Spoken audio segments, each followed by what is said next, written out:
A aula de hoje é uma das aulas mais importantes para a gente que vai ser médico de terapia intensiva, que é ventilação mecânica na SARA. A gente decorar conceitos de. Conceitos não, a gente decorar valores de ventilação protetora, decorar esse termo e programar um ventilador, acho que não faz jus ao que a gente tem que saber. A gente precisa entender mais profundamente o racional das coisas para tomar decisões, porque cada paciente é um paciente e eles precisam de individualização, independente se a doença é a mesma ou não. O ponto principal da SARA, desde o início da discussão, da apresentação da doença, é a heterogeneidade pulmonar. No início mesmo, os pesquisadores acreditavam que a SARA era uma alteração na resistência pulmonar. Eles acreditavam que o pulmão era um pulmão mais duro e que era um pulmão que era homogeneamente mais duro.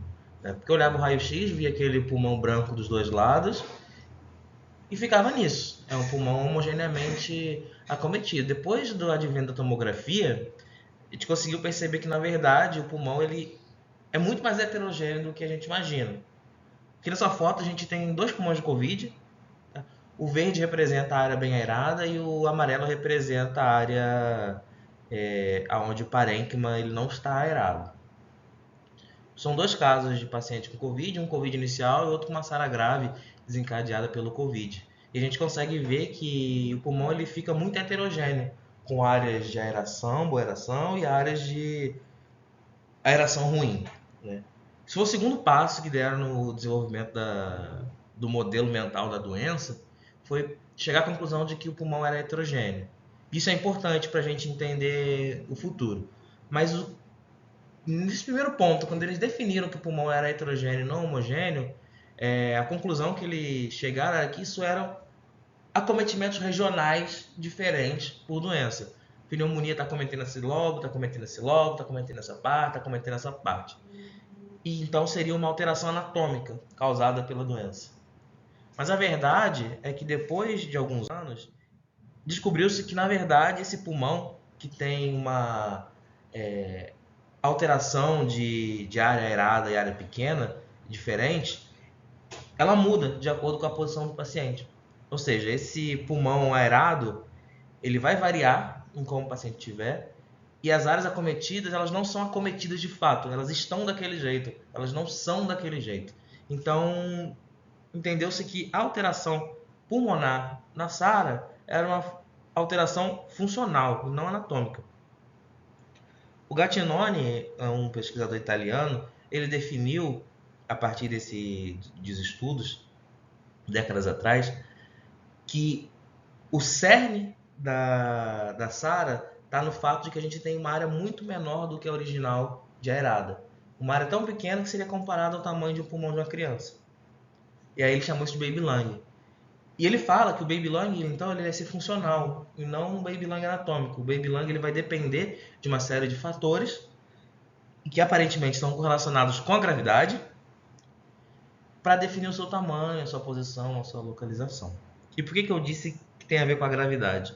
Porque tem relação com as áreas dependentes do pulmão. As áreas dependentes são as áreas que são mais afetadas pela gravidade.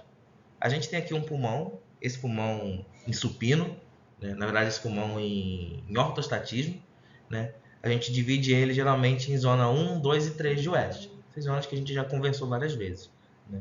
O que vai definir elas? É a estrutura anatômica do pulmão ali? Não, não é. O pulmão ele é anatomicamente homogêneo, né? De cima a baixo. Mas, pela gravidade, a gente tem um acúmulo maior de sangue na parte mais inferior do pulmão e menor em cima. E há mais ar em cima do que embaixo, porque o ar tende a subir. E tem que levar em consideração ainda de que o alvéolo mais de baixo ele está sob o efeito de pressão de todos os outros alvéolos que estão acima dele. Então, quanto mais abaixo o alvéolo, maior a pressão ele vai sentir dos vasos sanguíneos, dos alvéolos e de tudo mais. E aí entra a questão da SARA. A SARA ela vai estar relacionada com o aumento da densidade do parênquima pulmonar. Principalmente uma SARA que não é pulmonar, que ela está vindo de uma injúria externa, ela vai ter esse aumento esse aumento de densidade teoricamente mais homogêneo no pulmão todo. Só que as áreas que estão mais dependentes da gravidade, elas vão sofrer muito mais com esse edema do parênquima e vão colapsar muito mais. Tanto é que a gente consegue ver que o pulmão que está aerado é um pulmão saudável, é um pulmão que ele tem uma complacência muito boa, né? A complacência, a gente consegue ver nesse gráfico aqui, que a complacência ela tem uma relação linear com o tamanho do baby lung. Ou seja, quanto mais pulmão esse paciente tem, maior é a complacência dele. E quanto menor, menor é a complacência. Isso quer dizer que o pulmão que está lá, o pulmão aerado, é o responsável pela complacência. O pulmão que está fechado é um pulmão que não diz nada sobre a complacência. Então a gente sempre tem que trabalhar pensando que a complacência vai ser do baby lung. Quanto maior esse baby lung, ou seja, quanto menos baby for esse lung, maior será a complacência dele. Porque ele é saudável, ele só não está colapsado.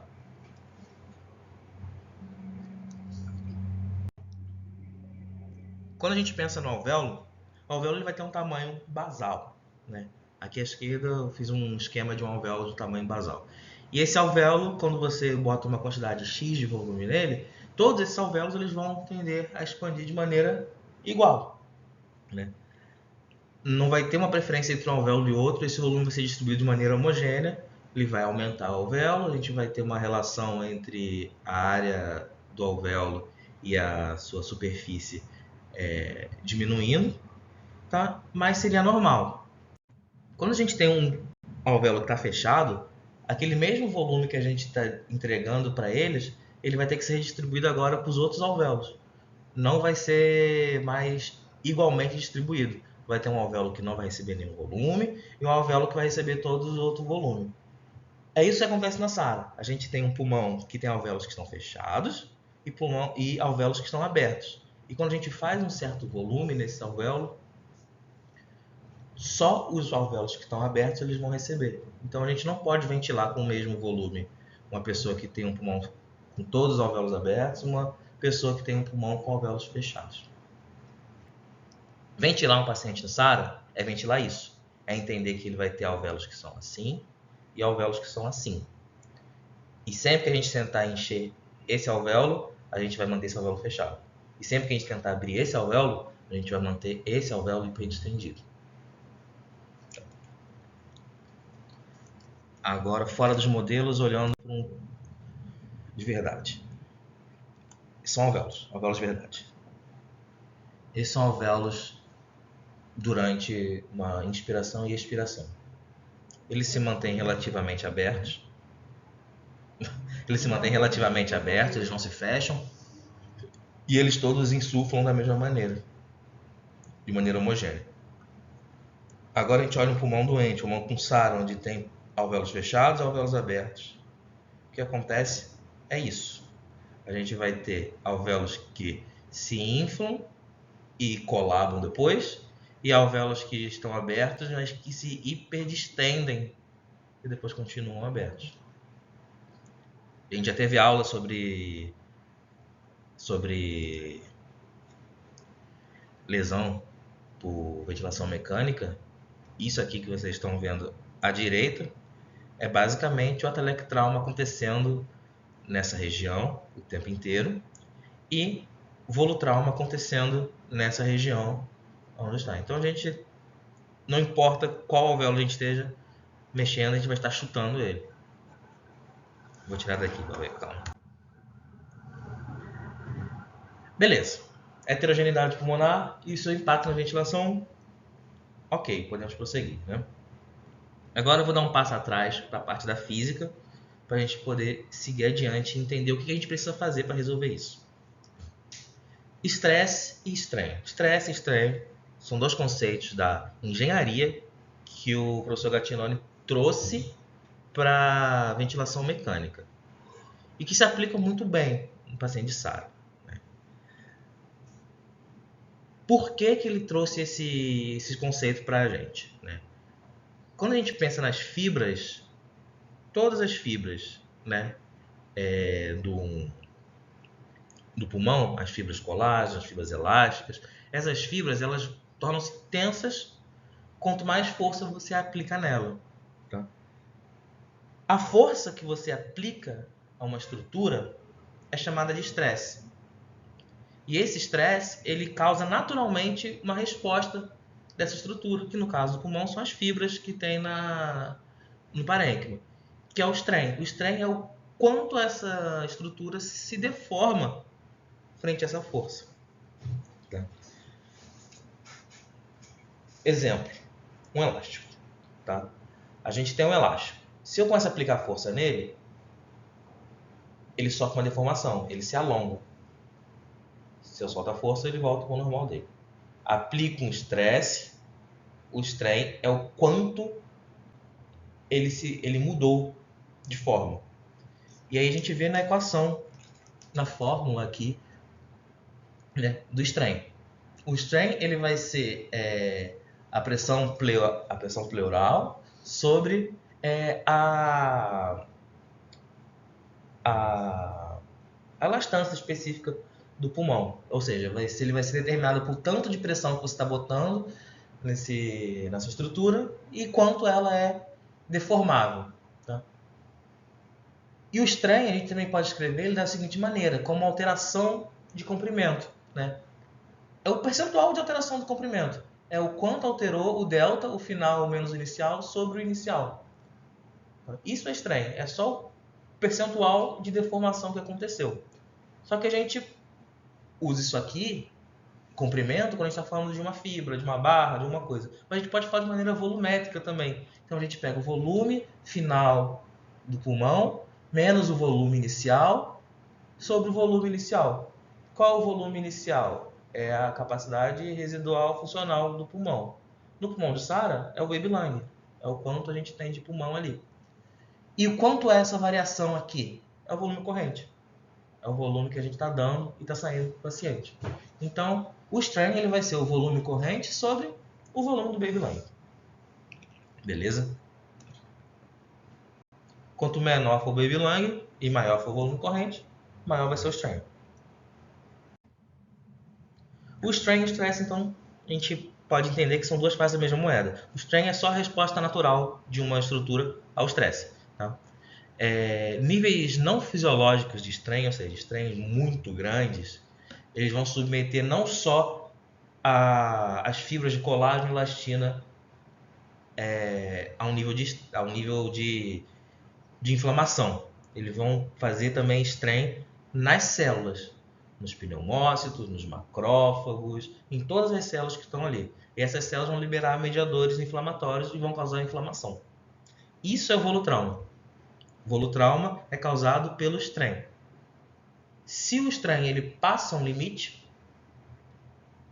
e rompe essa fibra, a gente tem um strain acima do ponto de ruptura, a gente vai ter o barotrauma. A gente vai ter fratura dessa estrutura.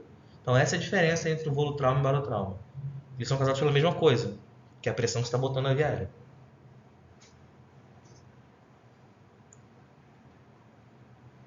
Suponha que isso aqui seja um alvéolo. Tá? Vai e volta, vai e volta. Se a gente começa a aumentar a pressão nele, ele estica, estica, estica. Se eu esticar muito, você vê que o elástico ele começa a se deformar e apresentar ranhuras. Isso é um volutrauma.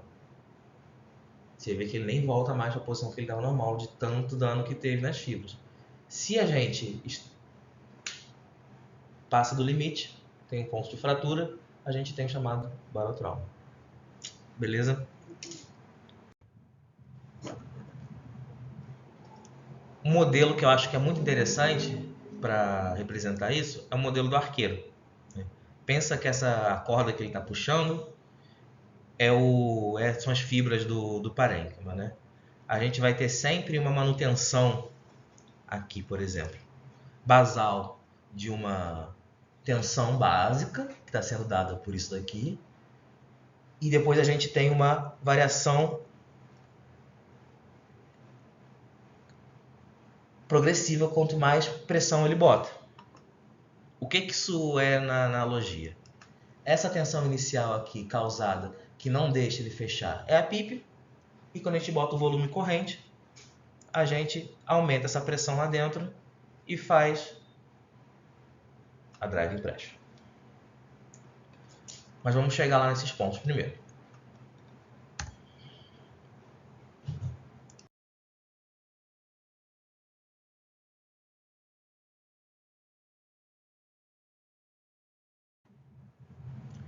Beleza. Mecanismo de lesão. Tá? O mecanismo de lesão vai ser sempre um aumento dessa pressão, que vai levar a um aumento de volume, além do natural. Isso vai causar a vilha. Tá? Então, quando a gente pensa no baby lung, nisso, a gente vai ter que levar em consideração de que, se a gente faz o mesmo volume num pulmão pequeno e num pulmão grande, a gente vai ter nível de dano diferente. A gente vai fazer 300 ml num pulmão que cabe 2,5 litros, ele não vai nem sentir. A gente vai fazer 300 ml num pulmão que tem um tamaninho de 150 ml, ele vai explodir. Então a gente tem sempre que pensar que, mesmo volumes vão ter, em áreas menores, eles vão ter uma pressão alveolar maior. Pressão alveolar maior, numa mesma pressão pleural, em dois indivíduos, a gente vai ter uma pressão transpulmonar maior. Uma pressão transpulmonar maior vai ter um estresse maior, o estresse vai ter o strain, que vai levar a volutrauma e barotrauma. Então a gente tem que entender que, para a gente ventilar bem um baby lung, a gente tem que ventilar a volumes compatíveis com o baby lung. A gente tem que ventilar a volumes, provavelmente, menores. Mas qual é o volume, então, que vai ser adequado? Qual é o strain seguro? Essa que é a pergunta que a gente tem que fazer. Até quanto de strain a gente pode fazer? A gente não sabe em humanos, mas a gente sabe em porcos. Os estudos que tem foram estudos feitos em porcos. A gente sabe que um strain de 1,5 é um strain que não está associado à mortalidade maior. Então, a gente vamos supor uma pessoa que tem 70 quilos, tá? Uma pessoa padrão, 70 quilos, capacidade residual funcional de 1.200 ml. E a gente sabe que o strain é o volume corrente sobre a capacidade residual funcional. A gente sabe que o strain máximo dessa pessoa aí vai ser de 1,5. Então, a gente consegue definir qual é o volume corrente que essa pessoa aguenta, né? Se a gente fizer essa conta, 1.200 ml vezes 1,5, a gente vai ter 1.800 ml. 1.800 ml é o volume corrente que uma pessoa normal, de 70 quilos, ela aguenta no pulmão dela sem sofrer maiores danos com isso. Quando a gente olha, divide pelos quilos dela, a gente vê que 25 ml quilo é uma coisa aceitável num paciente de 70 quilos. Cabe, não vai fazer mal, não vai fazer um strain acima do tolerável. Supõe então uma criança ideal de 14 quilos. Se a gente fizer 25 ml por quilo nela, isso vai dar 300 ml.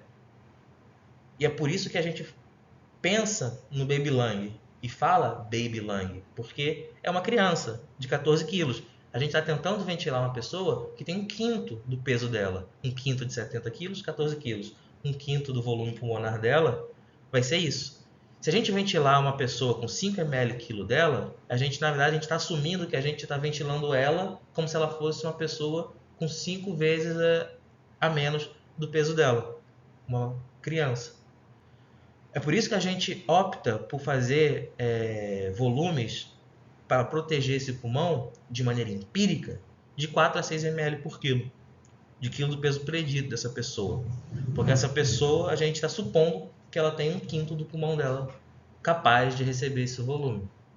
Por isso a gente ventila o paciente a 350, 400 ml quando ele tem SARA. É dessa lógica de que o 25 ml por quilo é o máximo que você pode fazer numa pessoa saudável de 70 quilos e que essa pessoa ela não tem o pulmão dela completo, que a gente chega ao volume corrente protetor de 4 a 6 ml por quilo do peso predito. Nós encontramos a primeira trava de segurança da ventilação mecânica, o volume corrente, que é de 4 a 8 ml por quilo. 4 em quem tiver um baby lung menor, 8 em quem tiver um baby lung maior. Como a gente consegue manter um volume tão pequeno, né? Pensando que a gente, numa inspiração, faz aí 700, 800 ml normalmente, né? Aumentando a frequência respiratória. A gente faz a frequência respiratória aumentar para que a gente possa ter menos gás carbônico ao fim dessa inspiração. Embora a gente possa tolerar algum grau de hipercapnia nesses pacientes, a gente vai ter que controlar na frequência respiratória. Só que a frequência respiratória ela tem seus problemas. Se cada vez que o pulmão é submetido a uma variação de volume, ele sofre lesão por causa do strain, ou ele sofre uma telectasia e abre de novo, quanto mais vezes você fizer isso por minuto, mais vezes você está multiplicando esse dano que você está causando a ele. Então a frequência respiratória ela tem que ser respeitada. A ventilação protetora, por definição, não nos dá uma frequência respiratória limite, mas sabemos que algo entre 30 e 35 começa a ficar perigoso. Então, assim, quanto maior a frequência respiratória, maior a vida que a gente vai estar causando. Então, se a gente puder diminuir o máximo possível, ótimo. Mas ela vai ser a forma de a gente compensar o volume minuto no paciente que já está com volume corrente muito baixo. Ok. A gente pode atacar ou defender o pulmão por um outro ângulo. A gente sabe que o strain é a relação entre a pressão transpulmonar e a elastância padrão específica desse pulmão, tá? E que o estresse é, por definição, a própria pressão transpulmonar, né? Então, se a gente controlar o estresse, a pressão transpulmonar, a gente vai controlar o strain e vai diminuir as chances de fazer essa lesão. Pressão transpulmonar, ela vai ser o quê? A pressão alveolar menos a pressão pleural, tá? No caso, se a gente mantiver a PIP constante, a gente vai manter uma PIP constante, manter tudo constante. Essa pressão alveolar ela vai ser traduzida como a pressão de platô. Então, a pressão transpulmonar ela vai ser a pressão de platô, que é a pressão alveolar, menos a pressão pleural. Então, assumir que a pressão pleural não vai mudar no paciente de uma hora para outra. Se ele mantiver o decúbito que ele está, se mantiver tudo como está, ele vai se manter uma pressão pleural constante. Então, a gente vai considerar que ela vai ser a mesma, vai ser irrelevante. Então, a pressão de platô ela vai ser o nosso grande representante do estresse, né? Se a gente aumenta a pressão de platô, a gente aumenta o estresse, a gente aumenta o strain, a gente aumenta a lesão. Então, a gente pode, além de controlar o volume corrente, a gente pode olhar para a pressão de platô e controlar ela, para controlar das duas maneiras possíveis o strain que a gente vai estar causando nesse parênquima pulmonar. Então a gente vai tratar ela como consequentemente como um substituto para o strain total do alvéolo. A pressão de platô ela vai ser o nosso substituto para strain total do alvéolo. E aqui, nesse estudo, a gente vê que a pressão de platô, tá? A pressão de platô aqui embaixo, maior que 35, ela tem uma correlação positiva de 2,6 vezes com mortalidade. Ou seja, pressões de platô vão ter um strain maior, vão causar mortalidade maior. A gente sabe que pressões de platô maiores que 35 vão causar maior mortalidade. E uma mortalidade bem importante. Quando a gente tira os fatores de confundimento, a gente vê que é até maior do que isso mesmo, 3,6.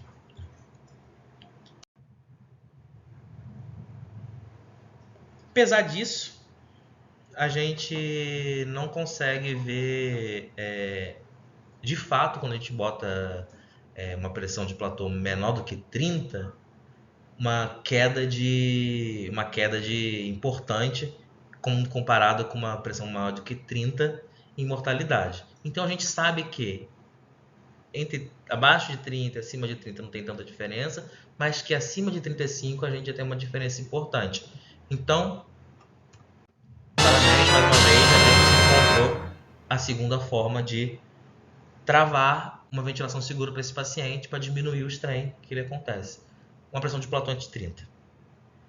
Então, essas são as duas coisas mais importantes para a ventilação no paciente com pulmão de SARA. A gente manter o strain baixo. Como? Mantendo o estresse baixo e mantendo a variação de volume baixa. Beleza. Pressão de platô, ela vai ser a nossa segunda trava e vai ser uma forma importante da gente manejar esse paciente. Então, será que a gente dissecar ela, a gente não consegue encontrar outras maneiras de melhor manejar esse paciente? O que eu quero dizer com dissecar? A gente sabe que platô é a soma de driving pressure com a PIP. Então, se eu diminuir a driving pressure, eu vou diminuir o strain. Se eu diminuir a PIP, eu vou diminuir o strain. Lembra do arqueiro? O arqueiro, quando ele puxa, ele bota uma driving pressure. Quando ele solta, ela volta para o repouso, que não é um repouso plenamente livre. É um repouso tenso. Aquela tensão ali tem um strain envolvido. A PIP, ela tem um strain envolvido. A PIP está causando um strain no alvéolo. É o strain estático. E a gente tem um strain dinâmico, que é a driving pressure. Então, se a gente usar menores driving pressures, a gente vai ter melhores desfechos. Se a gente usar menores PIPs, a gente vai ter melhores desfechos. Certo? Ou será que não? Provavelmente não. Senão eu não teria falado isso. Quando a gente começa a dissecar, né, vamos olhar cada uma delas primeiro. A driving pressure de início.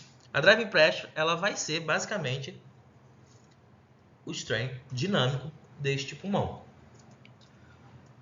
E, além disso, a gente consegue, de maneira aritmética, transformá-la em uma outra coisa interessante. Driving pressure, platô menos PIP, tá? E a complacência estática a gente sabe que é o volume corrente sobre platô menos PIP. Ou seja, volume corrente sobre driving pressure. Se a gente fizer a alteração matemática aqui, a gente chega à conclusão de que a driving pressure ela é o volume corrente normalizado pela complacência estática do pulmão.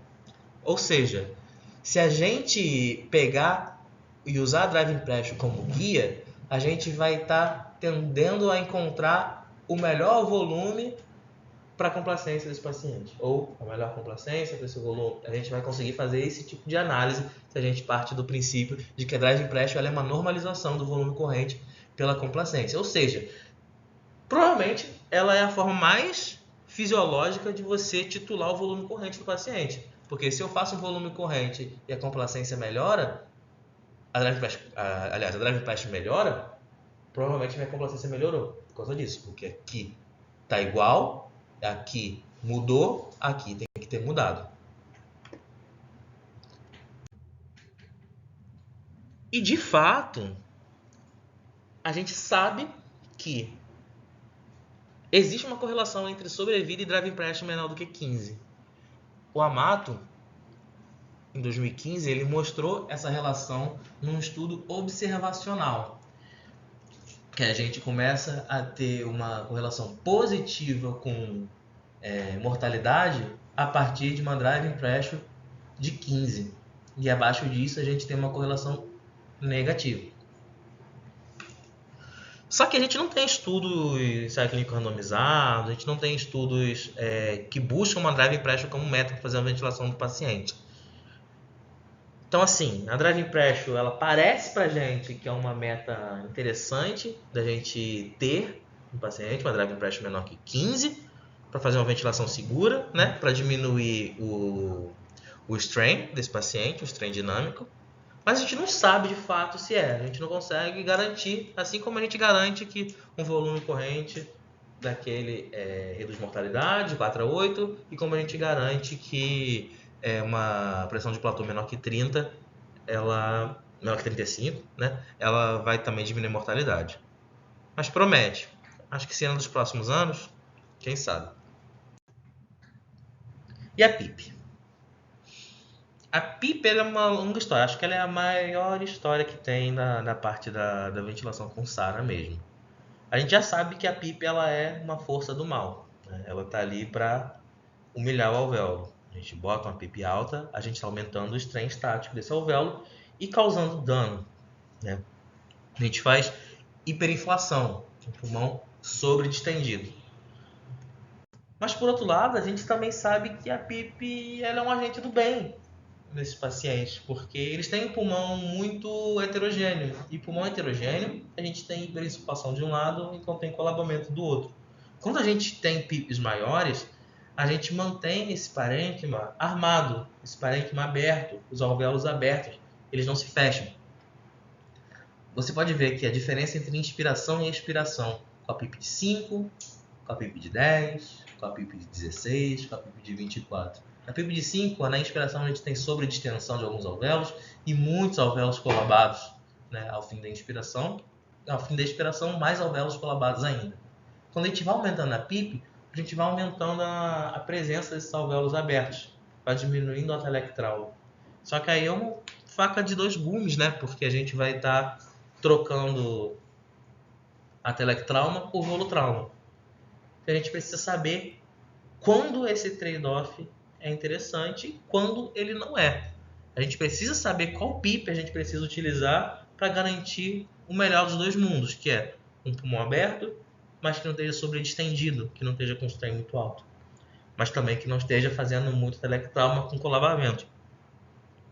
E aí vem a pergunta, ok, mas quanta PIP, né? E essa é uma questão que é muito discutida e é uma das questões com maior interesse na comunidade ventiladora.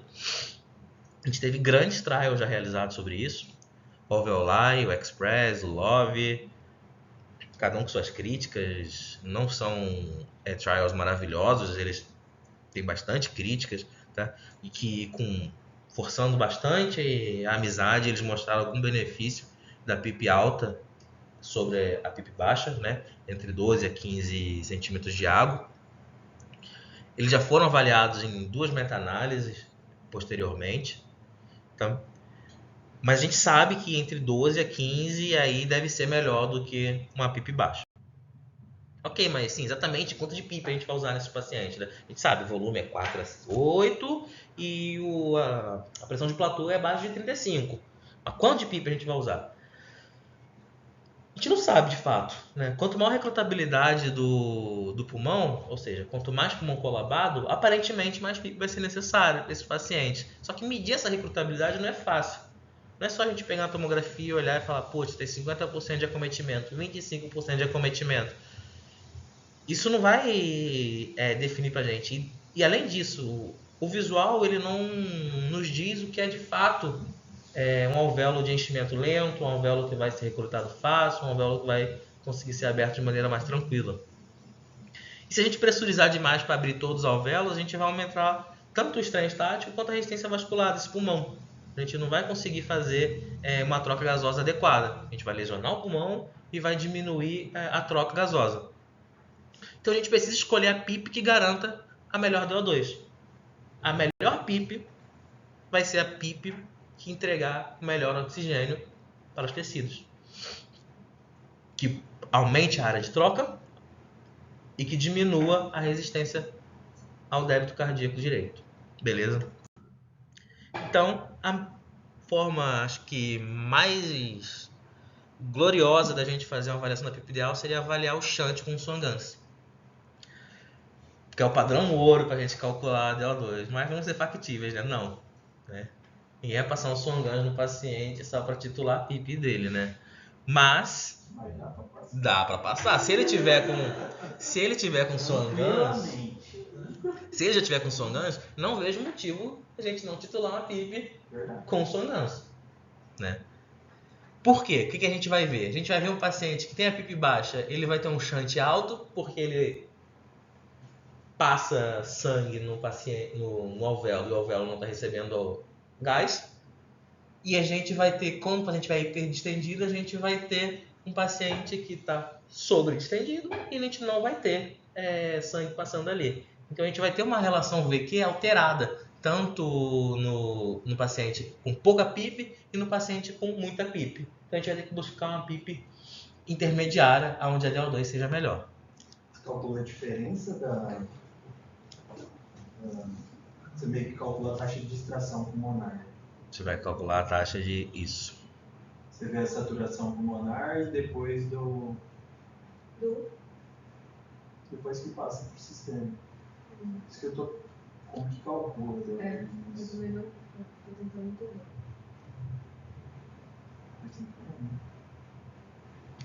Que é realmente uma estratégia, né? Dá trabalho pra caramba, é invasivo. Eu tô querendo saber como que você vai saber quanto de shunt que tem, entendeu? Você vai ter que calcular o DO2 várias vezes, essa é a verdade, você vai ter vários gasos. Isso faz sentido quando você tem um gasômetro à beira do leito. Isso não faz sentido pra gente, vai ser muito difícil a gente fazer um paciente da gente que a gente depende que o laboratório venha, leve. países...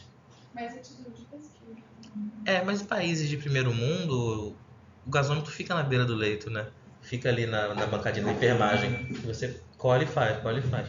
Aqui, a Unimed ia glosar todas as gasometrias que a gente fizesse. Mas se você medir o DO2, você vai ver que o DO2 tá tanto com a PIP, aí você mede na próxima PIP, o DO2 tá tanto, você vai comparar ele, você vai fazer essa curva aqui e você vai conseguir ver onde ele tá melhor. Essa é a curva do shunt, a curva do DO2 vai ser assim, na verdade, só ao contrário. Entendi. Ok, sem Songan, esquece Songan. Songan é loucura, mas eu achei que ia ser legal a gente discutir sobre ele. Uma estratégia que é melhor do que deixar com a PIP de 5 é botar qualquer PIP. E antes que alguém me diga que isso é uma loucura, o Alveolar e o Love Express foram assim. Eles decidiram PIPs altas da cabeça dos cientistas e fizeram um estudo e viram que tinha mortalidade menor. Então, uma PIP arbitrariamente alta é melhor do que deixar uma PIP de 5, 6 no paciente que tem SARA. A mortalidade é melhor. Sério, é real.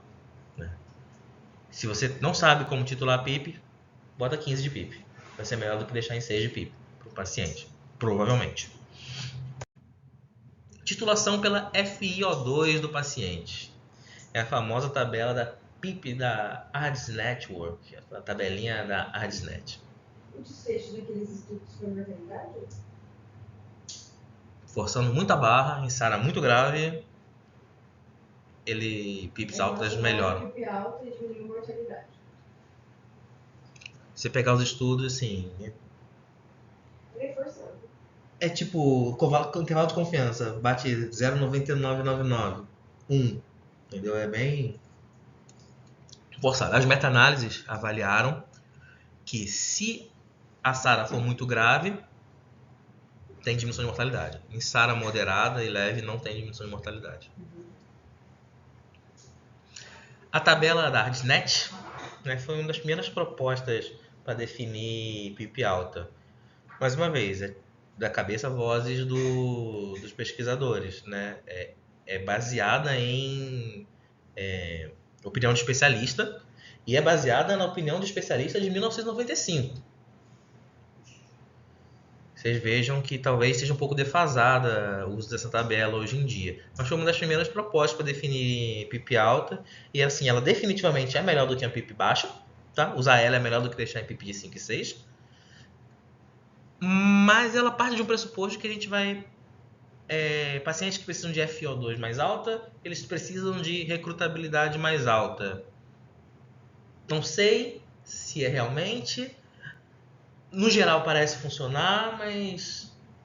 Como eu disse, é baseada na opinião de especialista e ela está muito associada à dano alveolar. Que a gente vê aqui, ó, o paciente está precisando de 100% de FI, na PIP alta ele vai a 24 de PIP. 24 de PIP, hoje em dia a gente sabe que é demais.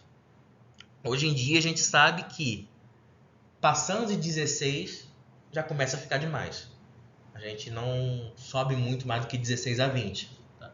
Acima disso a gente já começa a apresentar bastante strain e dano over distension, né? Sobre a distensão dos pulmões e não é legal. Então usar essa tabela hoje em dia é mais controverso, mas é melhor do que deixar em PIP de 5 e 6. Usar a manobra de recrutamento escalado. A manobra de recrutamento escalado é aquela manobra que a gente pega um paciente, sobe a PIP e olha a saturação. Sobe a PIP e olha a saturação. Sobe a PIP e olha a saturação. Sobe a PIP e olha a saturação. E vai olhando. Sobe a PIP até quando? Até o paciente ficar instável. Quando o paciente começa a ficar instável, você desce a PIP e deixa ela onde ele teve a melhor saturação. Prós e contras. É fácil de você fazer.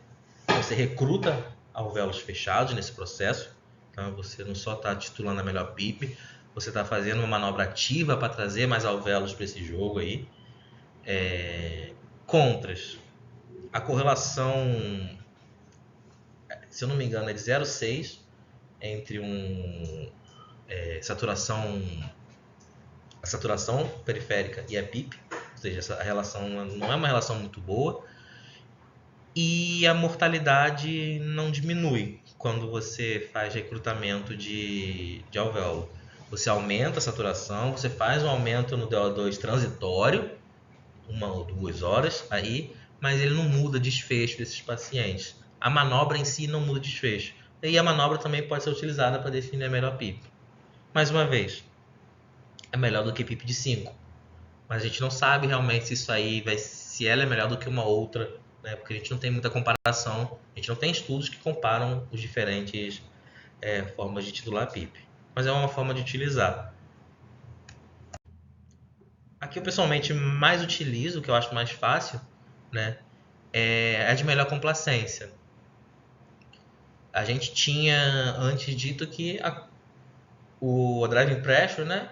Ela vai ser a normalização do volume pela complacência. Então, se a gente acha a melhor complacência, a gente está achando a melhor posição, onde tem mais alvéolos abertos e menos de sobredistensão, né? Esse é o racional de você usar uma melhor complacência. A gente vai buscar o menor PIP, ou seja, o menor strain, com a maior complacência, a maior hora de troca. Você vai fazer isso com a PIP, você vai subir 2 a ela, começa em 5, sobe 2, faz um pause ins e vê a complacência, mede a complacência. Passa para a próxima. Sobe mais 2, pausa ins, mede a complacência. Sobe para a próxima. E vai fazendo isso até você achar a melhor complacência. Achou a melhor complacência, você deixa lá. Quando ela foi comparada com a tabela HardNet, ela mostrou uma sobrevida maior, tá? A princípio, uma tendência de sobrevida bem maior, porém, o estudo ele não foi desenhado para mostrar isso. Ele não tinha força suficiente, força estatística, né? Poder estatístico suficiente para chegar a essa conclusão. Então, a princípio, é só uma tendência. Aparentemente, isso é muito melhor do que usar a tabela HardNet. Mas a gente acaba que não tem essa certeza. Até porque quando a gente olha o estudo, a gente tem pouca diferença. Ficou com 1 centímetro de PIP diferente de um para o outro. Não dá para chegar muito bem a essa conclusão. Mas é melhor do que manter PIP de 5. E é uma forma fácil de se fazer e que tem um racional fisiológico interessante por trás. O loop PV a gente discutiu anteontem, né? Vou passar mais rápido aqui, mas a gente olha o ponto de inflexão aqui embaixo, é o gasto energético para você abrir os alvéolos, depois a complacência melhora e a gente tem os pontos de maiores complacências, complacência ótima nessa região. Essa aqui, pressão de melhor complacência.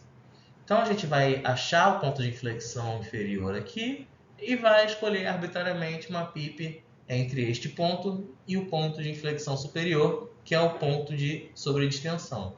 Geralmente, 2 pontos acima do ponto de inflexão inferior. Prós e contras. Se você já tentou fazer isso no ventilador, você vai ver que às vezes não é muito fácil você identificar qual é o ponto de inflexão e o ponto de pressão, tá?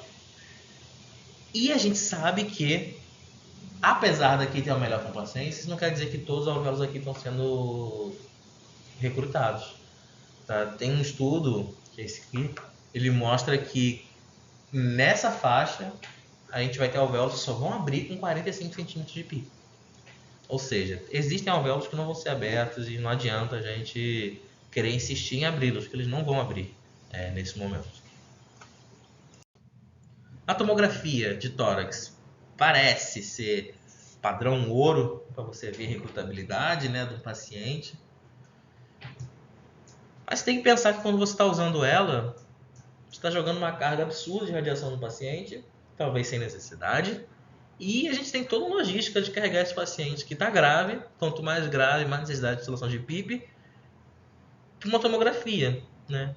E se a gente tirar isso tudo, esquecer isso, e for olhar só para a qualidade do método, de fato a correlação entre PIP e o grau de recrutabilidade no pulmão, ela não é tão boa assim não, tá?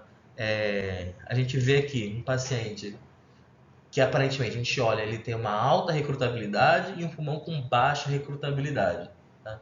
E a gente bota 45 centímetros de água de PIP nele, a gente olha como é que ele estava e olha como isso termina, super distendido, pulmão de baixa recrutabilidade, e o de alta recrutabilidade continua aparecendo que ele ainda pode ser mais recrutado, não só botar mais de 45 centímetros de água depois disso tudo. Os estudos que avaliam esse método, eles mostram que independente da recrutabilidade, se você botar 16 centímetros de água em torno disso, a gente vai ter uma PIP, a gente vai ter uma média de ventilação assim, adequada, tanto para o de alta quanto de baixa recrutabilidade. Então a tomografia, apesar de parecer uma boa ideia, aparentemente ela nem é tão boa assim. Tá, e a impedância elétrica, que faz mais ou menos a mesma coisa, né? Mais ou menos, porque ela não está mostrando pra gente a densidade do parênquima, ela está mostrando pra gente a resistência que esse alvéolo tem à passagem de corrente elétrica. Isso quer dizer que um alvéolo mais aerado, ele vai ter mais resistência, ele vai ser... então a gente consegue medir o que está recrutado e o que não está recrutado, vendo ele de maneira dinâmica, diferente da tomografia, que a gente vai ver uma foto. Então ele vira o padrão ouro da avaliação dinâmica desses pulmões. A gente consegue titular, por exemplo, a gente bota uma PIP tal, a gente vê que isso aqui começa a ter sobredistensão, aqui a gente tem uma recrutação boa, aqui a gente tem pulmão totalmente colabado. Aí você aumenta mais a PIP, aqui começa a abrir, aqui começa a sobredistender mais ainda, e a gente vai titulando dessa maneira, de maneira visual. É uma boa forma de fazer, tá? A gente infelizmente não tem aqui, né? Mas é uma forma muito interessante e dinâmica de a gente fazer. A manometria esofágica, acho que no futuro tem grandes chances de ser dita como padrão ouro de fato da titulação da PIP. Como é que se faz ela? E a gente vai botar um balão no esôfago. Esse balão no esôfago ele vai estar em íntimo contato com a pleura e ele vai medir basicamente a pressão pleural e a relação dessa pressão pleural com a pressão intraalveolar. Então, com esse balão esofágico, a gente vê a pressão transpulmonar. Com a pressão transpulmonar, a gente consegue chegar a conclusões interessantes, né? Ele vai ser o substituto da pressão pleural. A gente vai conseguir medir, quando a gente bota no fim da inspiração, o estresse, que a gente vai medir a pressão transpulmonar, tá? E depois, quando terminar a expiração toda, a gente vai saber mais ou menos como está o recrutamento. Por quê? Porque se a gente tiver ao fim da expiração uma pressão pleural negativa, a gente quer dizer que o pulmão está fechando, que a gente está derrecrutando. Então, com o manômetro esofágico, a gente consegue titular a hiperinsuflação na inspiração e a gente consegue diminuir o derrecrutamento no fim da expiração. Como? Titulando a PIP pela pressão transpulmonar, mantendo ela entre 0 e 10, e titulando o VT, mantendo a pressão transpulmonar menor do que 25. Aparentemente, acho que no futuro esse vai ser o método mais adequado para a gente fazer a titulação de PIP. Qual o problema dela? Apenas em supino a gente sabe o que significa esses valores. Em prona a gente não faz ideia, não tem estudos dizendo para mim o que são esses valores em prona. A gente depende de um posicionamento correto desse balão. Se o balão estiver em zona 3, ele vai ser uma coisa, em zona 2 ele vai ser outra, em zona 1 ele vai ser outra, tá? E ele vai, a princípio, estimar pressões diferentes em áreas diferentes. A gente vai estar medindo a pressão pleural. Em áreas mais aeradas, isso vai ter um significado. Em áreas menos, isso vai ter significado. O que isso vai ser, na verdade, no fim das contas? A gente vai só realocar a vile. A gente vai tirar a vile de certos lugares que fazem hipertensão e botar para outros lugares que vão fazer mais atelectasia. Em quem que vai ser bom de fato mesmo? No obeso. O obeso, geralmente, ele vai ter uma pressão pleural negativa ao fim da expiração, por isso que ele vai colabar muito. Então, em obeso, vai ser muito bom. Em pacientes que têm a pressão intraabdominal alta, que vão aumentar a pressão pleural também, isso vai ser muito útil. Então, se eu vou ventilar um paciente que está com SARA, com uma pancreatite ferrada, talvez seja uma boa opção. Ou um paciente muito obeso com SARA, talvez seja uma boa opção para a gente ter esses pacientes ventilados. Prona. Vamos ser sucinto com a prona, né? Depois disso tudo, a gente entende como que a prona ela é útil para a gente. A gente sabe que essa doença é uma doença que é funcional, é dependente de posicionamento, porque ela vai estar relacionada com a quantidade de áreas dependentes de gravidade. Quando a gente prona um paciente, a gente deixa a pressão pleural dele mais homogênea, tá? A gente não vai ter gasto energético com a pressão para mobilizar mediastino, porque quando o paciente tem supino, o mediastino está caindo em cima do pulmão, tá?